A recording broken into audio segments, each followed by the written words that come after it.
আসসালামু আলাইকুম ওয়া রাহমাতুল্লাহি ওয়া বারাকাতুহু। আউযু বিল্লাহি মিনাশ শাইতানির রাজীম। বিসমিল্লাহির রাহমানির রহিম। ওয়া ইন কাদু লা ইয়াফতিনুনাকা আনিল্লাযী আওহাইনা عن الذي أوحينا إليك لتفتري علينا غيره وإذا لاتخذوك خليلا। আমরা আল্লাহর দরবারে শুকরিয়া আদায় করি, বলি আলহামদুলিল্লাহ। সালাত এবং সালাম বিশ্বনবীর প্রতি সাল্লাল্লাহু আলাইহি ওয়াসাল্লাম। আমি আপনাদের সামনে সূরা বনী ইসরাইল, এখান থেকে একটা আয়াত আমি আপনাদের সামনে পড়ে শোনালাম। ৭৩ নম্বর আয়াত। আল্লাহ পাক বলছেন, ওয়াইন কাদু, তারা চরম চেষ্টা করেছে, চেষ্টার কোনো ত্রুটি করে নাই। এখানে কারা বলতে মক্কার যারা ইসলামের দুশমন ছিল, কোরআনের যারা দুশমন ছিল, যারা চাচ্ছিল যে এই মক্কায় যাতে কোরআনের কোনো সমাজ তৈরি হতে না পারে, মক্কার রাজনীতির ময়দান যেন কোরআনওয়ালাদের হাতে না যায়। মক্কার তো একটা রাজনীতির ময়দান আছে না?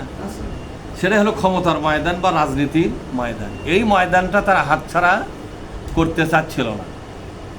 এবং এই মুহাম্মদ, আমরা বলবো সাল্লাল্লাহু আলাইহি ওয়াসাল্লাম, এবং তার দলীয় যে লোকগুলো আছে, আমরা বাংলায় বলি দলীয় লোক, আরবিতে বলা হয় সাহাবি। সাহাবি বাংলা হচ্ছে বিশ্বনবীর দলীয় লোক, বিশ্বনবীর দলীয় লোক, এর আরবি হলো সাহাবি। এই বিশ্বনবীর দলীয় লোকের হাতে রাজনীতির ময়দানটা যাক, এটা সহ্য করতে তারা পারে নাই। তা আল্লাহ তাআলা বলছেন, নবী তুমি তো চেষ্টা করতেছো আমার কোরআন দিয়া এই মক্কা সহ গোটা এলাকা, গোটা দেশ, গোটা দুনিয়া কোরআনের মাধ্যমে রঙিন করতে, কোরআনের একটা সুন্দর সমাজ তৈরি করতে। কিন্তু ওরা চাচ্ছে যে এই রাজনীতির ময়দানটা কোরআনের হাতে যাতে না যায়। কারণ কোরআনের হাতে রাজনীতির ময়দান গেলে ওরা ভয় পাচ্ছে, তখন আমাদের আর এই অবৈধ কারবার, অবৈধ ব্যবসা, অবৈধ টাকা ইনকাম, এগুলো সব কি হয়ে যাবে? বন্ধ হয়ে যাবে। এবং গোটা জাতি এই কোরআন আলাদের অধীনস্থ হয়ে যাবে। এটা তো সম্ভব নয়। কারণ কোরআন আলাদা তো হুজুর মানুষ, হুজুরের অধীনে যাওয়া সম্ভব নাকি? আমার কথা বুঝেছেন? এই হুজুরদের অধীনে যাওয়া সম্ভব নয়। দেশটাও হুজুরদের অধীনে যাক, সেটা আমরা মেনে নিতে পারবো না। এই গ্রুপের মধ্যে যারা ছিল, তার প্রধান ছিল আবু জেহেল। এই গ্রুপের প্রধান কে? আর মহিলা নেত্রী ছিল একটা, শুধু পুরুষই নয়, মহিলারাও ছিল। এই মহিলাদের মধ্যে প্রধান যে মহিলা ছিল তার নাম হলো উম্মে জামিল। কি নাম? উম্মে জামিল। কথা কি বুঝতে পারছেন আপনারা? এই পুরুষ এবং মহিলা, একটা মহিলা নেত্রী আর একটা হলো পুরুষ নেতা, দুই জগতের দুইজনে চেষ্টা সাধনা করে অসংখ্য হাজার হাজার মহিলাদেরকে তারা বিশ্বনবীর বিরুদ্ধে খেপায়া তুলল। আবার আবু জেহেল হাজার হাজার পুরুষগুলোকে বিশ্বনবীর বিরুদ্ধে খেপায়া তুলল। তাদেরকে বোঝাতে সক্ষম হলো যে মুহাম্মদ যে আন্দোলন শুরু করছে, এই আন্দোলন আমাদের জন্য সর্বনাশ হয়ে যাবে। তাহলে এই দেশটা যদি হুজুরদের হাতে যায়, তাহলে দেশের সার্বভৌমত্ব বেজে যাবে, দেশের জনগণ না খায় মরবে, এই দেশের উপর বিপদ শেষ হবে না। এমনি তো দুনিয়ার অভাবের মধ্যে পড়ে আছি আমরা, যাযাবরি করে খাওয়া লাগে। আবার যদি মক্কা এবং সৌদি আরব মৌলবীদের হাতত যায়, তাহলে আমার ভিক্ষা করেও ভাত আর পাওয়া যাবে না। এই দেশটা একদিনও চলবে না, এক মাসও চলবে না।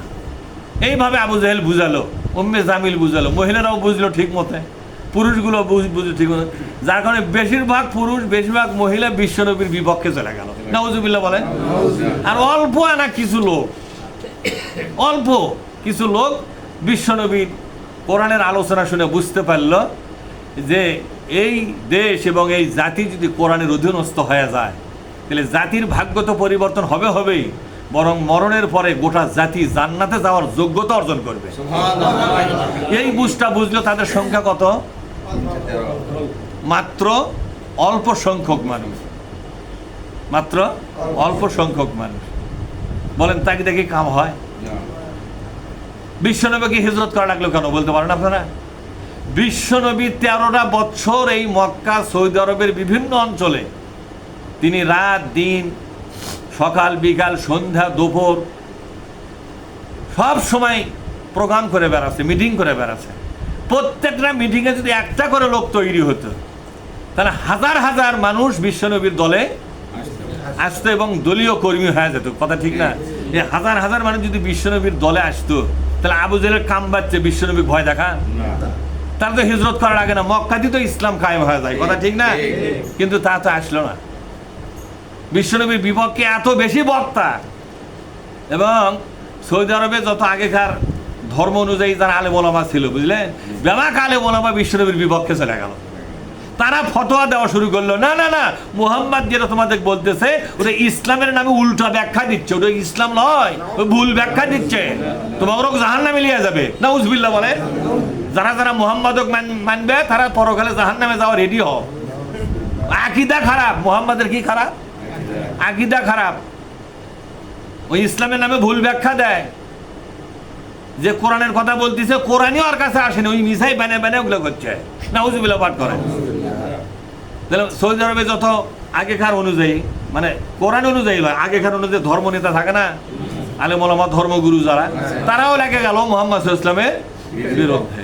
তাহলে আল্লাহর নবী আর কয়জনের সাথে লাগে? সরকার গেল বিপক্ষে, মৌলবীরাও গেল বিপক্ষে, মহিলারাও গেল বিপক্ষে, পুরুষগুলোও গেল বিপক্ষে। থাকলো কি? থাকলো সামান্য কিছু লোক। আমার কথা বোঝেননি? কিন্তু এই সামান্য লোকগুলো বললো, হে নবী, আমরা আপনাকে ছেড়ে যাব না। আপনি যে কোরআন আমাদেরকে বুঝালেন, আমরা কোরআন পড়ে বুঝতে পেরেছি, এ কোরআনই সাক্ষী দেয় আপনি নবী। সুবহানাল্লাহ পাঠ করেন। এ কোরআন সাক্ষী দেয় যারা এই কোরআনের পক্ষে খেদমত করবে কিয়ামতের দিন তাদেরকে আল্লাহ তাআলা মহা সম্মানে ভূষিত করবেন, এবং এই কোরআনই মানুষকে জান্নাত পর্যন্ত নিয়ে যাবে। আমরা জীবন দিয়ে হলেও এই কোরআন ছাড়বো না। আমরা এই দুনিয়া যদি সবাই আপনার বিপক্ষে চলে যায়, আমরা কয়েকটা লোক যারা আপনার কাছে আসি, আমরা মৃত্যু দিয়ে, জীবন দিয়ে আমরা এর পক্ষে থাকবো। আপনি চিন্তা করবেন না, আপনাকে ছেড়ে আমরা কোনোদিনই যাব না।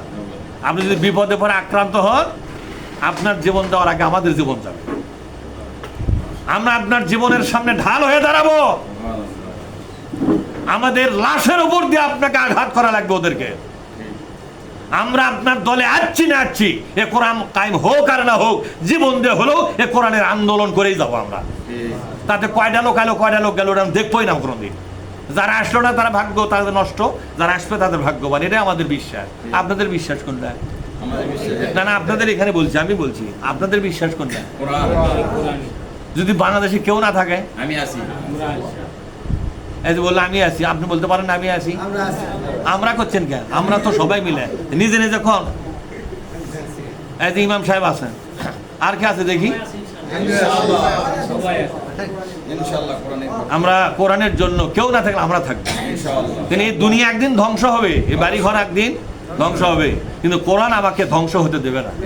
কোরআন আমাকে সম্মানের সাথে, মর্যাদার সাথে কিয়ামতের দিন শাফায়াত করবে। কোরআন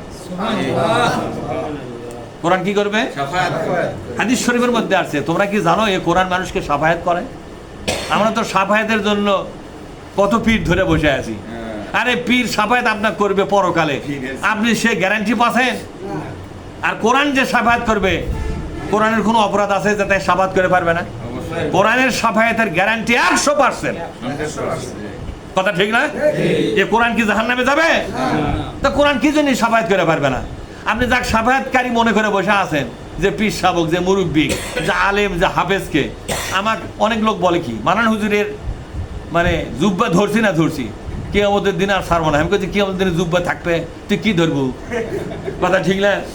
বলছে কিয়ামতের কি থাকবে? আমি কি ন্যাংটা? আমি যখন ল্যাংটা কিয়ামতের দিন উঠবো, তখন আমরা কোনটা ধরবো সেটা কম। কোথা কাপড় থাকবে না? না বলে তো কিয়ামতের দিনে কারো কাপড় থাকবে না? না, নফসি করুক, কিন্তু কাপড় থাকবে কি? সর্বপ্রথম কাপড় পরবে মুহাম্মদুর রাসূলুল্লাহ, এবং তার আগে অথবা তার পরে আর একজন ব্যক্তি দুনিয়ার কাপড় পরতে পারবে, ইব্রাহিম আলাইহিস সালাম। এটা দুটো মত আছে, হয়তো আগে অথবা পরে অথবা একসাথে। কারণ ইব্রাহিম নবীকে যখন আগুনে ফেলে দেওয়া হয়, তখন আগুনের মধ্যে তার কাপড়টা কি হয়, পুড়ে যায়। সেদিন আল্লাহ তাকে সিদ্ধান্ত জানালো, ইব্রাহিম আমি তোমাকে কাপড় পরাবো, যেদিন পৃথিবীর কারো গায়ে কাপড় থাকবে না, আমি আল্লাহ তোমাকে কাপড় পরে তোমাকে সজ্জিত করবো। কারণ ওরা আমার নাজেল করা কিতাবের বিরুদ্ধে তোমাকে আগুনে পড়া দেয়, আর আমি চাই দেখবো মনে করছো? এই দুনিয়ার কাপড় দরকার নাই, আমি জান্নাতি কাপড় দিয়ে তোমাকে সাজাইয়া তুলবো। এই জন্য এই কথাটা আছে যে আল্লাহর নাজিল করা কিতাব, নাজিল করা আয়াতের পক্ষে ইব্রাহিম নিজের জীবনটা নিয়ে দুনিয়ার অগ্নিকুণ্ডের মধ্যে নিক্ষেপ হয়ে গেলেন। আল্লাহ এটা সহ্য করতে পারেন নাই। তিনি সিদ্ধান্ত জানালেন যে আমি তোমাকে কাপড় পরাবো, আর যে আগুন জ্বলছে এই জ্বলন্ত আগুন তোমার জন্য ফুলের বাগানে পরিণত হবে। ওরা দেখবে আগুন জ্বলে কাঠ কয়লা পুড়ে শেষ হবে, কিন্তু আমি দেখবো তুমি ভালো আছো। ইব্রাহিম আলাইহিস সালাম পরবর্তী সময় বলেছিলেন, এই পৃথিবীতে আমার 40টা রাত ছিল শান্তির রাত, এত শান্তিময় জায়গা পৃথিবীতে আমি দেখিনি, এত আরামে ছিলাম ওই 40টা দিন। কিন্তু আল্লাহ পাক আমাকে ওখান থেকে আবার বের করে এই যে রোদ বৃষ্টি এগুলোর মধ্যে আবার ছেড়ে দিল। কিন্তু ওখানে যে কি শান্তি পাচ্ছিলাম, মানে আগুনটাকে আল্লাহ বলছিলেন কুনি বারদাও ওয়া সালামান আলা ইব্রাহিম, আমার ইব্রাহিমের জন্য 9 গরম 9 শীত এয়ার কন্ডিশন হয়ে যাও, আমার ইব্রাহিম যেন তোমার মধ্যে আরামে বসে থাকে, তুমি সেরকম হও। আগুন জ্বললো, ইব্রাহিমের কাছে আগুন ঠান্ডা হয়ে যায়।